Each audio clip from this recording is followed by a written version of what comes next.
ഞാൻ ഇന്ന് ഇത്രയും വീഡിയോ ഇട്ടു അല്ലേ? അതിൻ്റെ കാരണം എന്താണെന്ന് നിങ്ങൾക്ക് നാളെ അറിയാം.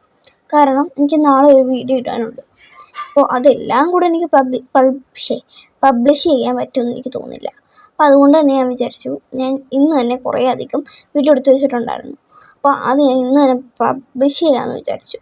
ഓക്കെ, അപ്പോൾ ഇന്നത്തെ കാര്യം എന്ന് പറയുമ്പോൾ നമുക്ക് നമ്മുടെ ലക്കി ബാമ്പു എങ്ങനെ നമുക്ക് കിളിപ്പിച്ചെടുക്കാം, ഉണങ്ങിയ ഭാഗത്തു നിന്ന് എങ്ങനെ കിളിപ്പിച്ചെടുക്കാം, അതാണ് ഞാൻ നേരത്തെ ഒരു വീഡിയോയിൽ പറഞ്ഞിട്ടുണ്ടായിരുന്നു.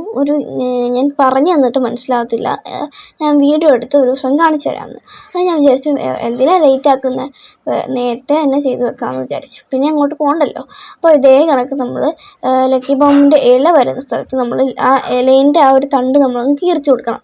കീറിച്ച് കൊടുക്കുമ്പോഴത്തേക്കും അത് നമ്മൾ കൈകൊണ്ട് കീറിക്കരുത്. കൈകൊണ്ട് കീറിച്ച് അത് കിളുക്കത്തില്ല. ഹലോ, ബ്ലേഡ് വെച്ചായിരിക്കും നല്ലത്.